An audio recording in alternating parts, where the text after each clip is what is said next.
Past নিয়ে আমি কোনো কথাই বলতে চাই না। আমি এই পেছনের বিষয়গুলো খুঁচিয়ে আর উঠাতেই চাই না।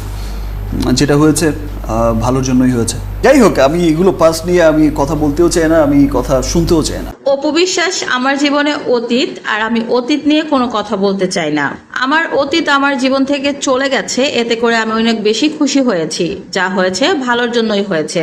কিছুক্ষণ আগে একটি প্রেস মিটে এসে চিত্রনায়িকা অপু বিশ্বাসকে নিয়ে এরকমই মন্তব্য করেছেন মেগাস্টার শাকিব খান। সাংবাদিক শাকিব খানকে প্রশ্ন করেন, বর্তমানে আপনি বুবলির সাথে সংসার করছেন, তার সাথে আপনার তৃতীয়বারের মতো সন্তান হয়েছে, আপনি মেয়ে সন্তানের বাবা হয়েছেন। এতে করে কি অপু বিশ্বাস আপনার উপর রাগ করেছে বা কিছু বলেছে কিনা? উত্তরে শাকিব খান বলেন, অপু বিশ্বাস হচ্ছে আমার জীবনে অতীত, আর আমি অতীত নিয়ে কথা বলতে চাই না, কথা শুনতেও চাই না। অতীতে যা হওয়ার হয়েছে সেটা নিয়ে আমি আর মাথা ঘামাতে চাই না। অতীতের কথা বর্তমানে বলে সেগুলো নিয়ে কোনো প্রকার রেষারেষিও আমি তৈরি করতে চাই না।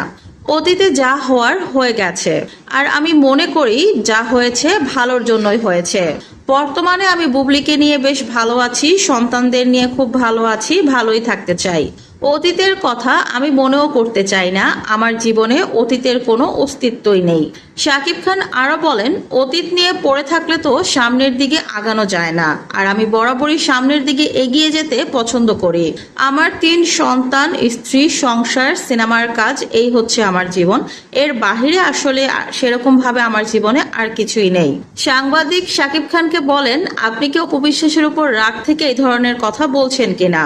উত্তরে শাকিব খান বলেন, আমি তো বললামই অতীত নিয়ে আমি কথা বলতে চাই না। সে হচ্ছে আমার জীবনে এখন অতীত, তাই তাকে নিয়ে কোনো কথা বলতেও চাই না, শুনতেও চাই না। আপনারা যদি কখনোই আমার অতীত টেনে কথা না বলেন তাহলেই আমি খুশি হব। অতীতে যা হওয়ার হয়ে গেছে সেটাকে আর ঠিক করে নেওয়া, শুধরে নেওয়ার কোনো সুযোগ বা জায়গাই নেই। বর্তমানটাকে সুন্দরভাবে গুছিয়ে বাকিটা জীবন কাটাতে চাই। আমি আশা করব আপনারাও সে বিষয়েই কথা বলবেন। তো ভিউয়ার্স, শাকিব খানের এরকম বক্তব্য শুনে আপনাদের মন্তব্য কি? কমেন্ট করে জানান।